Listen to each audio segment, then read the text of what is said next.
I said thanks, but I'll just wait for the rain.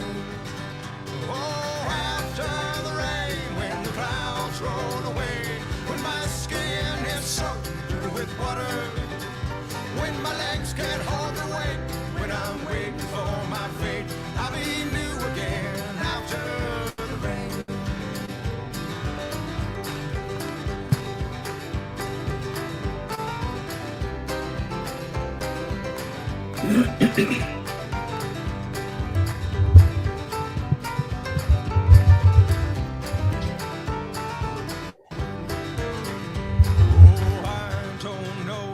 What Jesus said, he never spoke to me.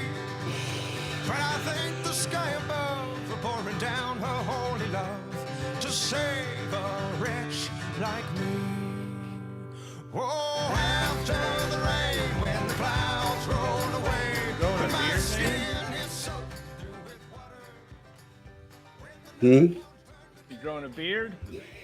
Yeah, Looks pretty good, man. working on it.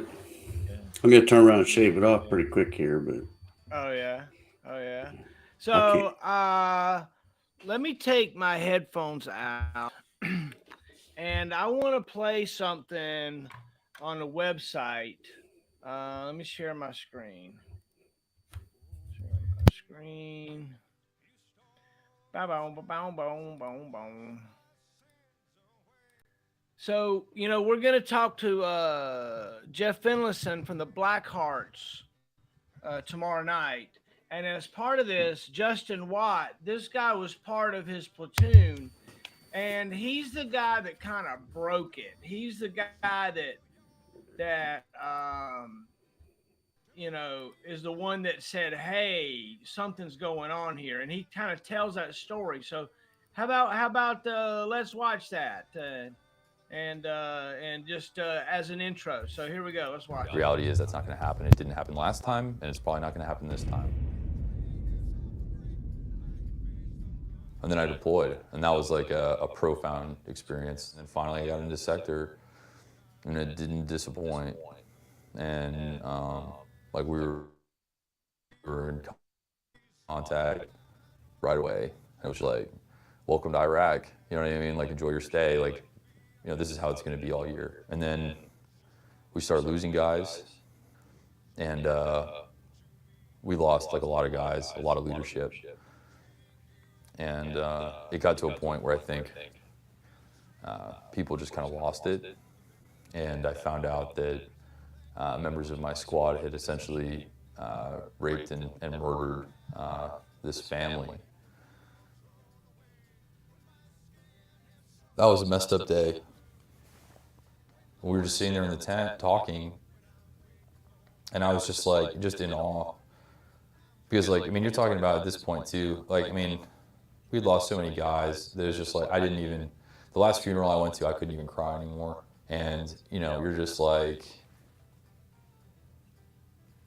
we all signed a flag, you know what I mean? Like before, and it's just like, holy crap, you know what I mean? Like none of those guys made it.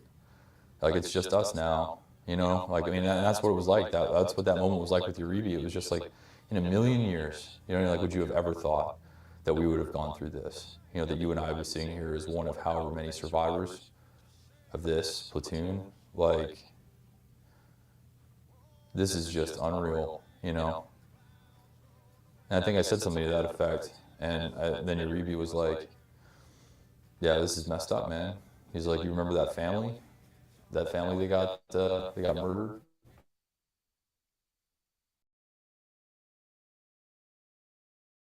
Like the 14, 15-year-old girl? I was like, yeah, Raj.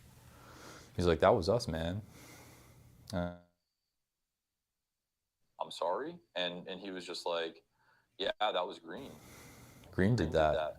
I confirmed it like after Uribe had told me essentially what had happened with Green. I didn't buy it, and I thought more people were involved. And I knew that based on my RTO log that I had kept on who was out of the checkpoint that day, that Howard was out of the checkpoint that day. I separated him, when we were eating food. And I was just like, hey, like, this is messed up, man. I mean, can you friggin' believe that, Cortez and, Barker and all those guys did that to that family, in Green? And he looked at me for a moment and he was just like, what? You know? And I was like, dude, you know, I know, you know what I mean? Like I heard. He's just like, yeah, you know what I mean? Like when, you know, them and Spielman wanted to leave the wire, you know what I mean? Like they planned it out like the whole day before and blah, blah, blah, blah. And this is how they did it. And, you know, they made me pull guard and, you know, it's like, man, that's messed up. And I was like, yeah, it is messed up. You know, and after that, you know, I knew in my head, I was just like, like the whole picture just became clear of like how they did it. You know what I mean? Because like, it didn't make any sense. Like how one person could have done it.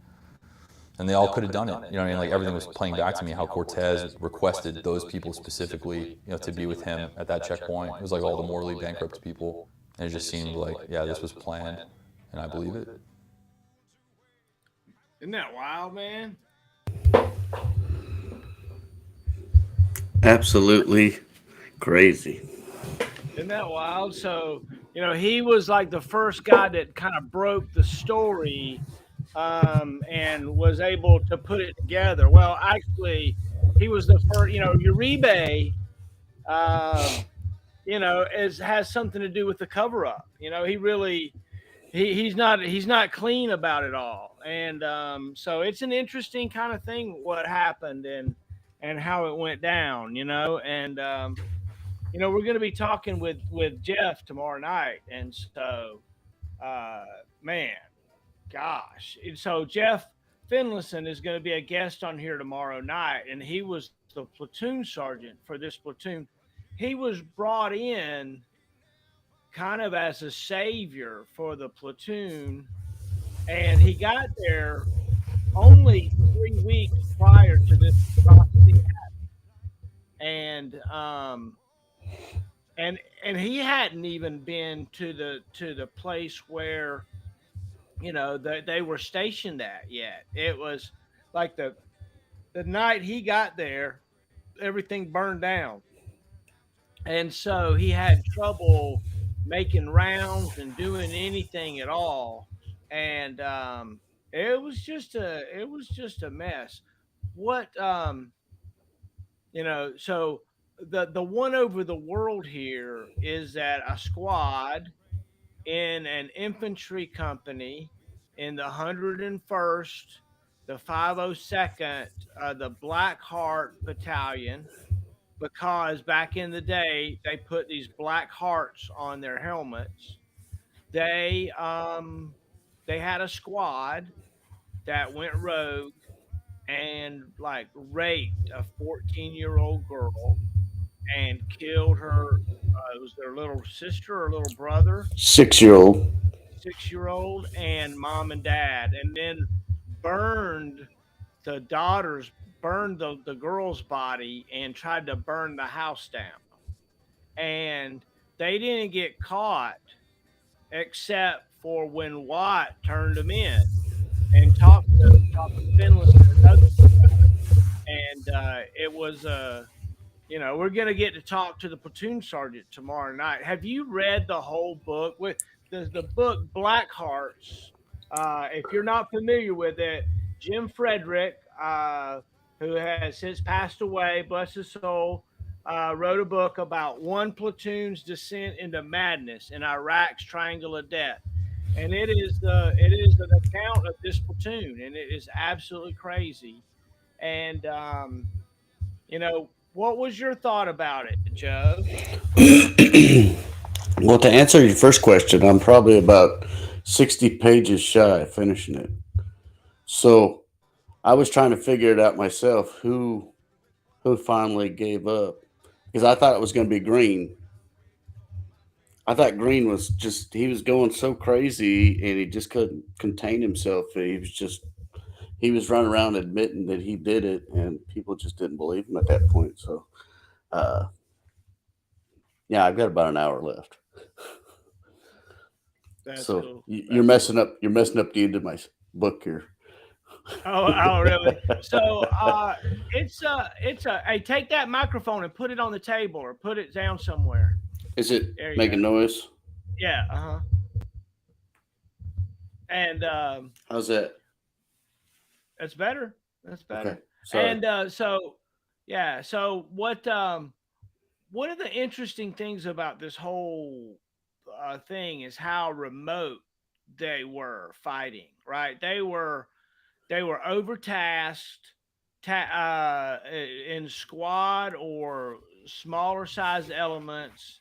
If there was any doubt, the culture was to shoot and ask questions later and to remake the scene so that you whatever happened looked good, and you swept it under the rug. And they were killing people, man, because their buddies were getting killed too. It was friggin' they were eating meat out there, right? Yeah, for a while there, it seemed like it was a tit for tat, especially at the beginning. A misappropriated a round that wasn't supposed to do nothing. Injures a quote unquote innocent bystander on the other side of the road at a checkpoint, and one of the ways to cover it up was to move the whole checkpoint up. And I'm like, wow. I mean, the integrity, you know, as a guy being in the military, the integrity is I'm gonna just take the rap for that. Hey, that was my fault. But they had been getting chewed up and spit out for, my gosh, at that point it was what, 5 months, 4 months. They were just getting chewed up and spit out in the triangle, and unbelievable some of the stuff they had to deal with, and to have something this major just jump into the picture. Hey, let's scheme this plan and let's do it. I was just awestruck. I couldn't imagine having a group of soldiers that was my team, my family, as a platoon sergeant. I put myself in that position, and I was like, the support for Mr. Finlayson, or Master Sergeant Finlayson, he he had a good agenda. He really did. Let's fix this. And the leadership, just there was failures at every part of the leadership, all the way down, no matter what.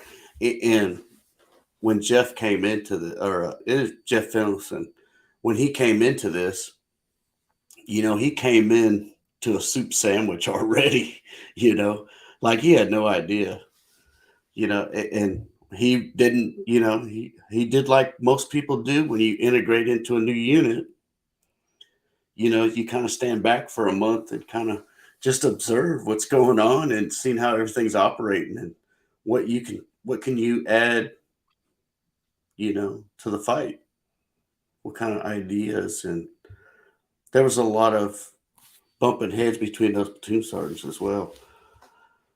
So yeah, it's going to be interesting. I have so many questions, but I don't want to slow him down from telling One his of the side.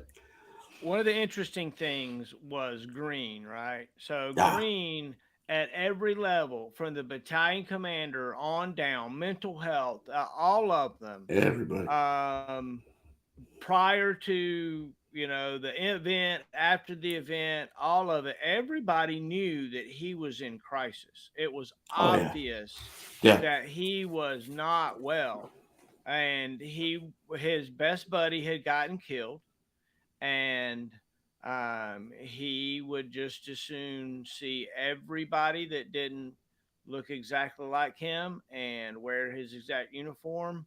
Right. He would just as soon they be dead. And that's Absolutely. what he was going about doing. And he was feeling in his head as if he was the righteous arm of the U.S. government and the Lord, But Right. he was off the deep end bad. He, I mean, bad. yeah, the way they expressed it throughout the book, uh, yeah, he had a hard time. He was war ravaged, and he was just beat down. You can only take so much of it, and I couldn't even imagine. I mean, I could try and put myself in that position, but it's not even possible. I just, So we had soldiers and units we were together, and other units where we knew that these people had a propensity, like I had soldiers at times that I knew, like, if they were left alone they'd probably torture kittens or something. It was oh like yeah, some of these soldiers were. I don't know. They were just kind of out there in a way. And without proper supervision, you never know what's going to happen with them. Oh, And absolutely. so what happened was we found a group of guys out there on that checkpoint all alone, and Watt just talked about it right there, how they engineered their squad, they planned this mission, and it all became up because one of the guys said, "Hey, look, they're being awful to us and they're killing us like they don't care. Let's go, you know, let's Rape and go pillage. rape and pillage." And it was like it was crazy. I mean, Yeah. they in the book they tell it. I mean, it's like in their own words. Yeah, well, this is what we did, and off we go. Well, the thing is, that wasn't the only thing they did. These guys would sit out in these TCPs and get drunk and pop pills and then go out and harass people. Oh, come on. What kind of supervision do you need? I mean, I just can't fathom it. What kind Especially of with,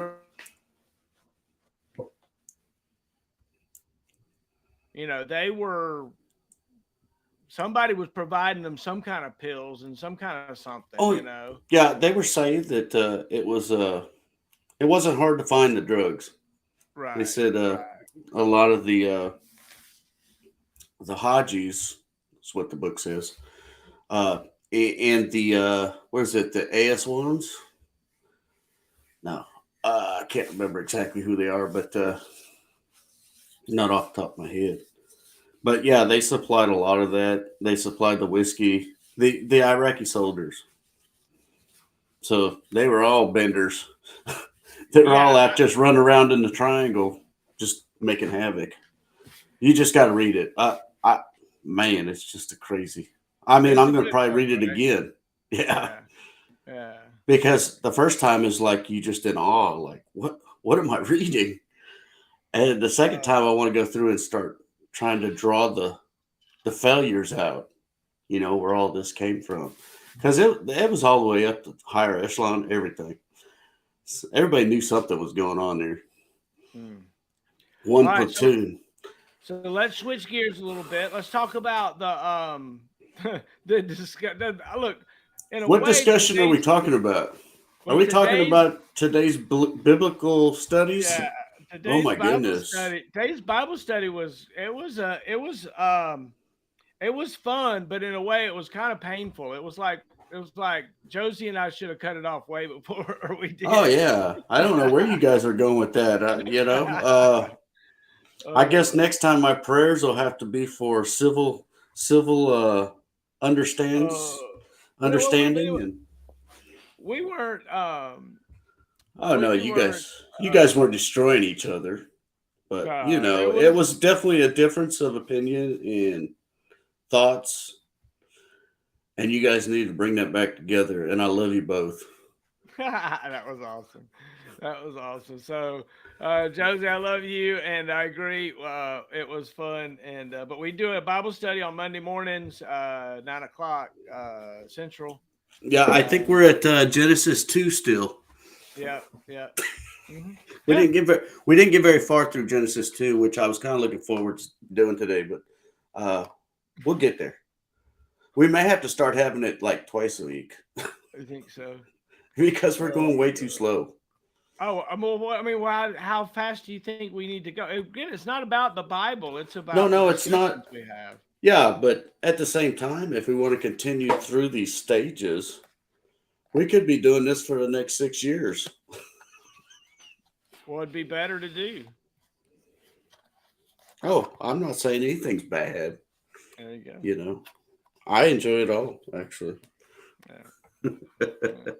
So, yeah, what did you get out of it today? Because I've kind of got mixed feelings. So the biggest thing that I see that Josie and I have a problem with would be discussing the inerrancy of the Bible. The inerrancy principle. that says the Bible is the inherent word of God and everything that's in there is right, and it was there put by God, and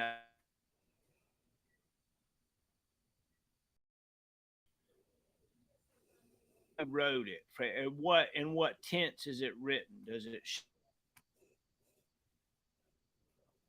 literature piece? You got to look at it like that. Right. And I've chosen to look at the Bible as a very good magical spiritual book.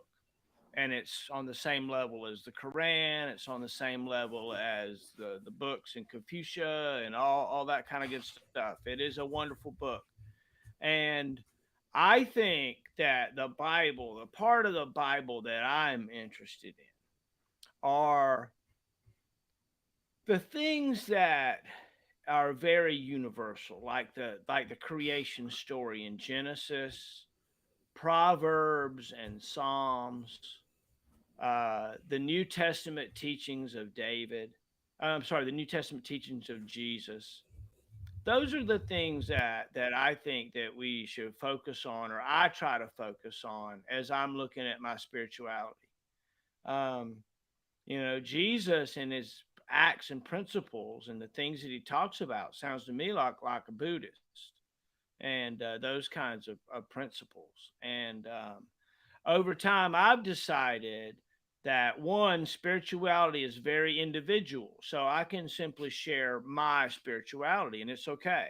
I'm not trying to offend anybody. I'm just trying to say me. And Right. so I decided to look at life as a video game simulation kind of thing. And it kind of helps me. And it's based around maybe Dungeons and Dragons and charisma and hit points and dexterity and magical items and things. And what I look at it as is kind of a overarching way to live my life. And the Bible provides some great and wonderful things. But at the end of the day, I think that I have a specific mission that I signed up for to come here to do, and that I'm busy doing it, and that I'm in heaven right now, just like Jesus talks about in the New Testament. That if you decide to be in heaven, there you are. And so that's kind of where I'm at. I've gone through a spiritual walk that's taken me down dark paths, and I have prayed for and asked for guidance, and I felt as if I've gotten it, and I continue to get it every day. And when we look at spirituality, what we're looking for is peace and peacefulness. That's what we're thinking about. When we think about spirituality, we're thinking about remove me from the situation maybe that I'm in and allow me to think about things that are more foreverish, things that matter. And so, as I've gone through a few years of training myself spirituality, like I'm trying to learn chords on my banjo, and I've been using specific methods to train myself, I have felt myself and put myself in a situation where I feel way more peaceful. And I love what I do and I'm doing. And, Joe, you hear me talk a lot, and you don't hear me fretting and upset and scared. And I'm I'm happy and Right. in a good way, and I feel as if I'm anointed in a way. Look at all the people that I've talked to, and look at the things that we've done. If you were to brief it to an outsider about what we're doing Breaking up. in Korea, and we deployed it,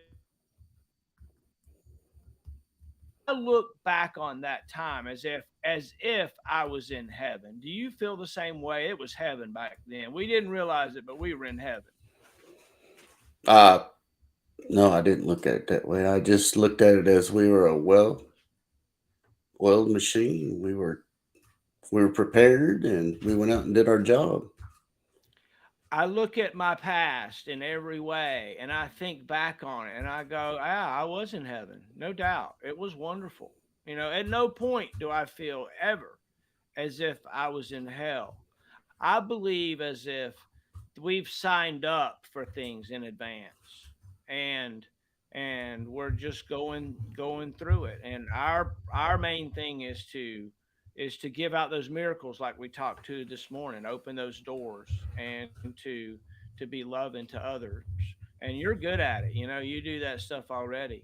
And it's the Right. little things. It's the realization. It's the hardest thing to do it though is with those that are close to us, because the closer you are, the more somebody wants you to act a certain way and to do a certain thing.